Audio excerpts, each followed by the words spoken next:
Hi, and welcome to the latest episode of History You Didn't Know But Should. I'm Ray. I'm Chris. And Chris, we, a number of years ago, in fact, on March 31st, 2021, we released an episode of the podcast on the lost colony of Roanoke. And for those of us, whether Chris and I, or whether some of our listeners are listening from North Carolina, that is a big part of the early history of the state of North Carolina, because, of course, it was there at Roanoke Island where the British originally put up. Well, they tried several different things, but they originally put up the colony that in 1587 was the John White colony that became the Lost Colony. And of course, for many, many years, there's been mysteries surrounding that. What happened to the Lost Colony? Did they die? Did they live? There's been, the Dare Stones. There's been all sorts of stuff, theories ranging from the sensible and logical to the absolutely absurd. But there have been some developments in the past, I guess, few years, at least since March 2021, Chris, that I think we might do well to at least acknowledge here. History you didn't know but should. And one of the beautiful things about history is that it is ever changing. And that's the beauty of what history is, because, you think about this event. I remember teaching it many years ago. And every time that I teach this lesson, every time we teach the subject, things change about it. We continue to add upon it because it is evolutionary. There's still research that is being done. There's still, this age-old mystery of, what happened and how did it happen. And, I even to the point now where we're in July, but just as recently as in May, archaeologists have unearthed two new pieces of evidence which has given stronger support for one of the theories as to what happened to the lost colony. And if this turns out to be true, then it really will not have been the lost colony after all. It will have been the let's move on colony, and looking at what's taken place. And which I think would add, it would probably be a breath of relief for many historians, because there's always been that fear, oh my gosh, did they get, murdered by, natives? Was there some devastating hurricane that wiped out a whole colony? Or, is it the fact that they just picked up and headed somewhere else because they need it to survive? So I think that, if it is true what these archaeologists have uncovered, that maybe we'll see that there was not some death and murder, but actually assimilation and friendship. Yeah, and you talk about attacks by the local native population. Prior to 1587, prior to the John White colony, there had been a military colony with Ralph Lane. I'm sure you've taught your students about that. And that ended in war, ended in bloodshed. And it was after that in 1587 that John White and his 118 men, women, and children arrived there at Roanoke to set up camp. And of course, as you know, Chris, they eventually run low on supplies and decide to send John White, the governor, back to England to procure more supplies, which has always struck me as a little weird.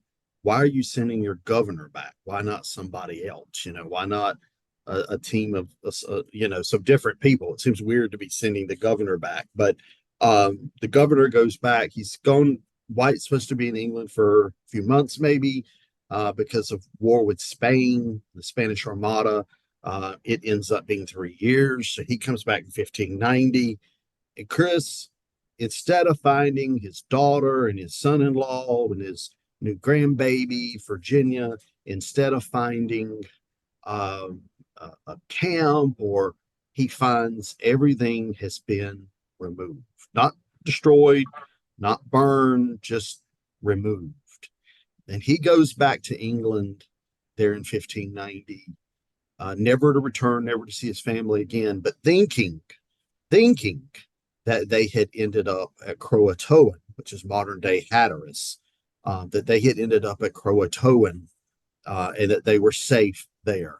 And Chris, this new evidence that's come out this year, as you were mentioning, points to that possibility that they had moved toward Croatoan.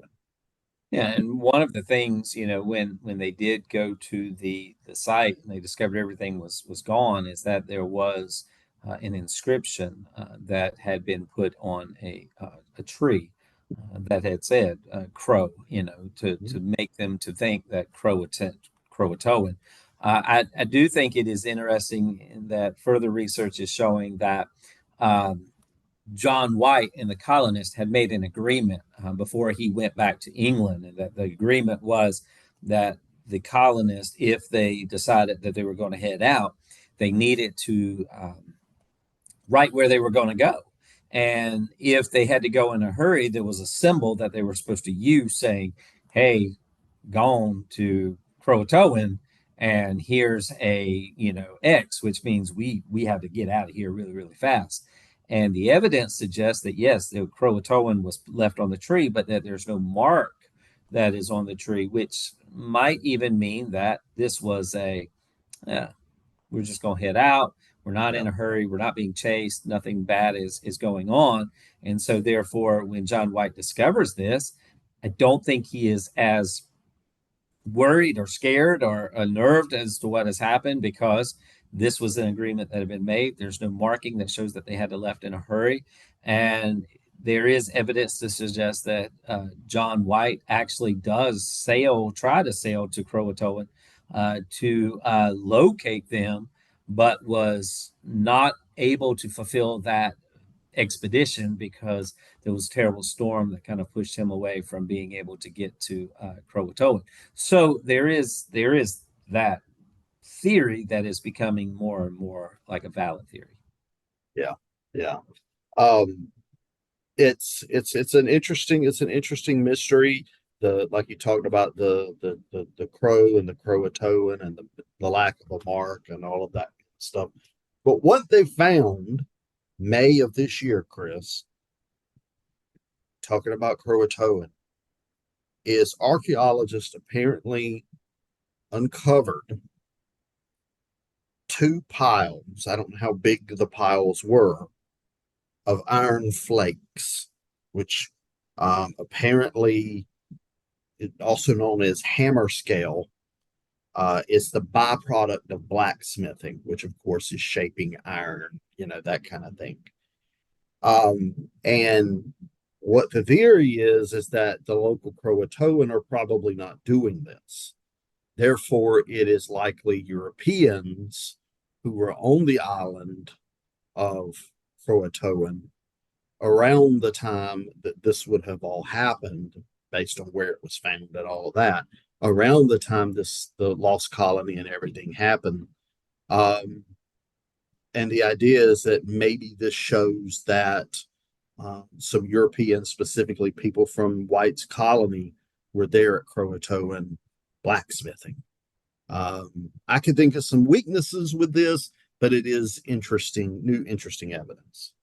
It's interesting evidence, but I think the other thing that is to be discovered is, how old is that those flakes that were found, and some people suggest we have to understand there was a lot of trading that was going on during this time period where individuals were uh, from all different parts of Europe, not just English settlers, but you had the French, you had the Spaniards. There's a lot of struggle for control of this particular area for expansion purposes and kingdom purposes.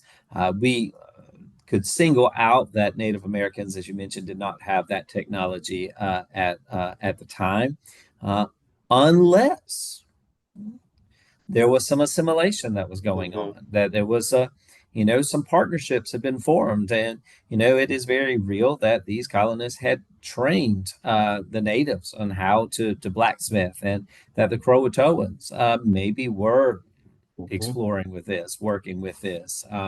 There's just a lot that's there that we like to think is a pot, and I think it just goes back to it's new research, so it leads to a fresh study of what has happened or what is happening. We know that there's iron in Hatteras Island where the Croatoans. We know that that's there. Now we just have to say, okay, when did it come from? Whose was it? But Ray, I just think this is fascinating. First of all, how they found it, because as you mentioned, they're flakes. Mhm. It's flakes of iron that was under centuries of what everybody says is refuse or Mhm. rubbish, trash, and you find these small little flakes, and just, I mean, I saw a picture Mhm. of it, and when you look at the picture, hammer scale is what they saw. And I mean, it's like pepper, I Mhm. mean, it's like pepper in a pepper shaker. And I'm just thinking, how did people know that that was hammerhead or it was iron? Emerson. And, Yeah. you I know, don't know. I probably would have. See, that's why I'd be a terrible archaeologist. I'd be out there going, "Get this stuff away from me. Who's been yeah, smoking out here?" you Yeah, like brush it away, you'd brush it off. I mean, and I mean, how you find it? I mean, how did you know to start looking there? that's an interesting thing about historians and archaeologists. Sometimes we're digging through other people's mail, we're digging through other people's diaries, we're digging through other people's trash, and just getting paid to do it. I remember you'll appreciate this. I did some work with Mount Vernon for about a week. I went up there and was studying and doing some research and just working with the Mount Vernon Historical Association. And they were doing an archaeological dig uh, in one of the enslaved quarters of Mhm. Washington's area. And so I got to spend a day just watching these archaeologists work, and the painstaking detail that they do, small brushes, and I was looking for like a big vase, just that was you're gonna, ignorant me, you dig 15 feet, down into the ground, and you're just going to find a vase, or you're going to find something. But no, it was like a little shard, it was a little piece, or it was this or that. And then when they found one small little thing, like, they stop and they block it all off, and then you have to go to even more work with it. So the whole aspect of archaeology is just phenomenal. Very interesting. It really is, and it reminds me of a video I used to show in my American History One Intro to American History to 1865 class on this, and it taught about a woman, and this is in Virginia. Probably how you grew up in Powhatan territory, didn't you? I grew up Chesapeake, so Yeah, on the coast. Yes, I yeah. was on the coast. Mhm. So for a long time, archaeologists couldn't find Werowocomoco, which was where the Powhatan, where Chief Powhatan had his sort of main base and things. And there was this lady who had this farm, and I guess her husband had farmed it, or she had farmed it, or what have you. And she would find these pieces of pottery, the little pieces, like you're saying, little chunks, little pieces of pottery. And she was picking the pieces of pottery up, collected them, and she'd gone out to a shed and she had made a little box and she had organized the pottery by what she thought it looked like. Well, somehow, and I don't remember all the details, um, archaeologists got in touch with her and she was showing them what she had found.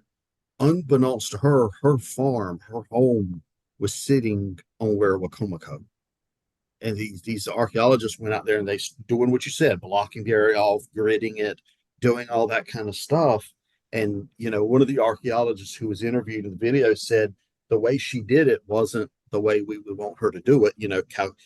Organizing it by the way it looked. She said, but the archaeologist, he said, but the fact that she was keeping it, meant so much because now they could go back and look at it and reveal more information, so to speak, from the soul about where Wacomico there, where Powhatan, Chief Powhatan, had his base. That probably wasn't far from where you grew up. Yeah, I mean, where the chief was, probably about an hour from Yeah. where I grew up. But let's so the thing is that the beauty of history, once again, this leads to a better understanding, but it's Mhm. not conclusive.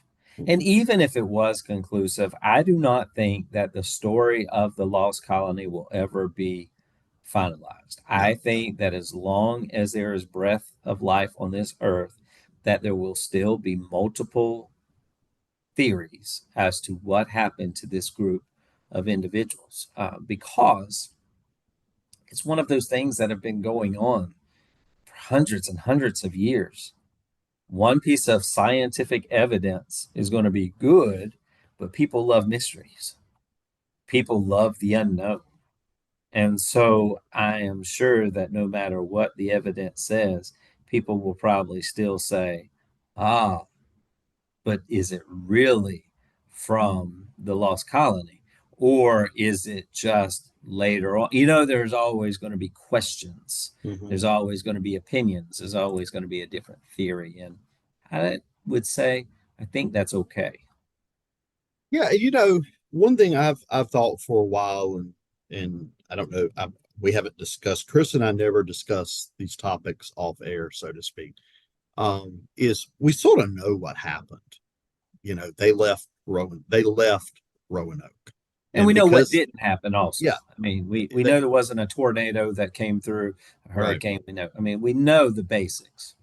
yeah, and that at least some of them went to uh, uh Croatoan. Some of them, there's been some evidence up toward Chowan River area that maybe some of them went there. And actually, they're in John White's diary. There's some indication that, if they needed to, they were going to move away and go north. And so, we have a basic idea, I think, of what happened. It's just getting the archaeological evidence to sort of verify, I think, what we probably already know. But like you said, there's always going to be, what about the Dare Stone? What about the multiple Dare Stones? What about this? What about that? What about, I've had students make a big deal over, apparently the word Croatoan appears in a lot of different contexts, and there's like a conspiracy around it. What about this kind of stuff? So that, like you said, Chris, there's always going to be that what about, what about, what about. But I think, as one historian wrote, and I agree with it 150%, the lost colony was not lost. They knew where they were. We just don't know where they were. And I think that's the best way to sum it up. And that's the way that it should be. Yep. They know what happened to them. God knows what happened to them. And one day we'll find out. you know, But it still tells a good story in it history does. class.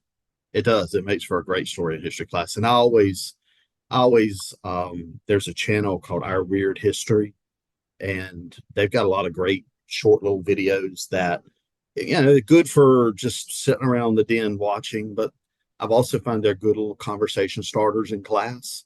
So I'll let students watch their video on, like, there's one on Roanoke. It gives all these theories, and some of the theories are just ridiculous. You know,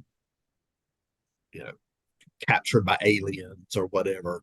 But some of them are really good. And I think most students, and in my experience, most students are able to sort of differentiate between the good and the bad, and start digging into some of those theories. But I also always tell my students that I don't want the mystery to be totally solved, because I like mysteries. I like ghosts. And I've got to mention this. We'll do this for Halloween, Chris. I'm going to advertise a Halloween episode, and Chris doesn't know this. They were touring the Annabelle doll, that supposed haunted, like, Raggedy Andy doll. You know what I'm talking about? They were touring that thing, and one of the major guys who was involved in that tour, they found passed away in his hotel room. Chris is like, oh no. Stay away from that. So, well, we did what was it? We did a doll. What was Oh the doll? yeah, oh yeah. We've done several dolls. We've done Yeah, some crazy. We've done some crazy spooky stuff. we have. And I look forward to our spooktacular studies in October.